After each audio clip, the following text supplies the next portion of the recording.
com alguns companheiros, fizemos uma análise do programa publicado no PT, 210 páginas. Eu percebi que havia uma ênfase bem semelhante às propostas do Meirelles, do Marcos Lisboa ou mesmo do Guedes.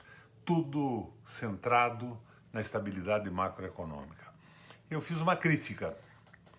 Bons amigos conversam sobre possíveis divergências. Eu mandei isso para o Lula e encaminhei também para a presidência do partido. Ontem eu assisti o programa do Lula na Band e quando eu vi ele propondo ou dizendo que podia transformar a Caixa Econômica, que é a única empresa inteiramente pública no Brasil, eu me assustei. E lembrei que no início do PT no governo, o Banco do Brasil tinha 5,7% de ações privadas na sua composição de acionistas. Mas durante os nossos governos isso foi para praticamente 50%, o que significa que não é um banco público mais. Parece que existe uma fraçãozinha ainda que dá a maioria das ordinárias para o governo. Em face disso, e baseado naquela ideia do nosso Dom Helder Câmara, que foi que me estimulou a participar da política no Brasil, eu resolvi tornar público esse texto e espero que vocês divulguem. A gente tem que fazer a crítica e mostrar a divergência quando ela surge, depois não adianta. Então vamos lá. O programa do PT. É surpreendente o caráter conservador do programa econômico do PT.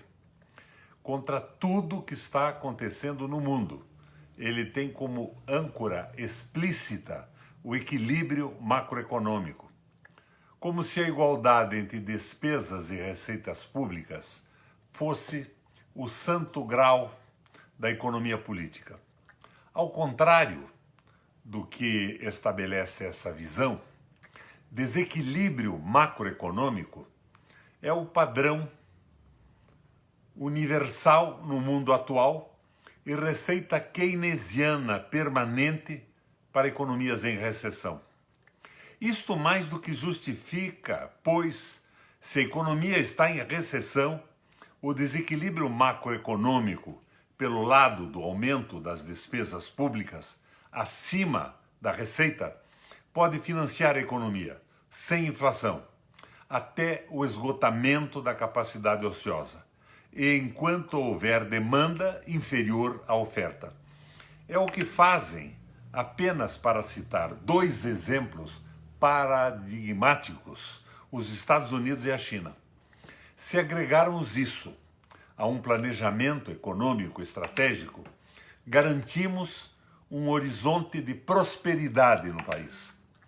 Há uma péssima reflexão entre os economistas brasileiros relativamente ao período de grande prosperidade econômica dos anos 70.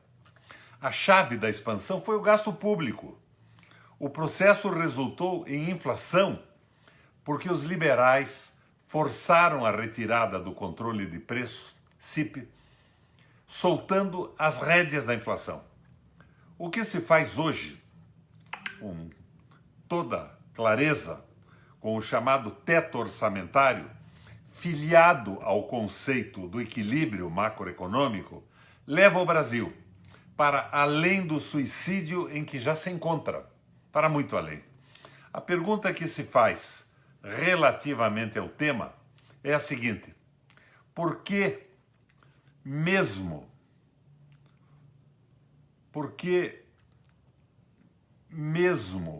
financistas e economistas de mercado resistem tanto ao déficit público, mesmo numa situação de recessão? A explicação é simples. O déficit público joga dinheiro na economia, favorecendo o setor empresarial produtivo, mas contraria os interesses do sistema financeiro. Ele pressiona para baixo a taxa de juros, notadamente a taxa de juros de remuneração da dívida pública, por onde escoam bilhões de reais e dólares em favor dos banqueiros. Minha gente, Nós erramos muito nesse período em que estivemos, eu, no velho MDB de guerra, mas apoiando o governo do PT, a sensibilidade social do Lula incontestável, mas outra vez não. Outra vez política de Meirelles, Joaquim Levy, Nelson Barbosa, não. Outra vez uma frente ampla com o Centrão, não é com o Centrão essa frente ampla, como estão verificando, é uma frente ampla com o mercado, com os interesses do capital financeiro. É alguma política compensatória, mas deixar tudo como está. Companheiro Lula, não é por aí. Espero que esse programa seja revisto e que venha de uma forma que realmente atenda aos interesses do Brasil. Não adianta mudar qualquer coisa para que tudo fique como está.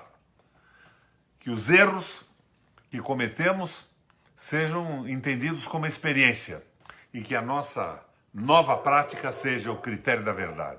Aliança com o povo brasileiro, com os interesses nacionais, com o nosso desenvolvimento econômico, a nossa soberania, com a valorização fundamental do trabalho e com a liberação das comunicações, com uma reforma profunda na maneira com que a comunicação privada domina hegemonicamente o Brasil. Minha gente, conversa franca faz bons amigos.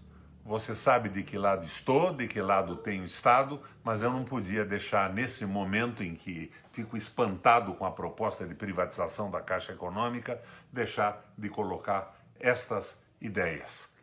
É um texto que eu havia até agora mandado só para a presidência do PT e para o presidente Lula, mas torno agora essa minha discordância, essa minha advertência pública. Valeu, minha gente. Conversa franca faz bons amigos. Ou não.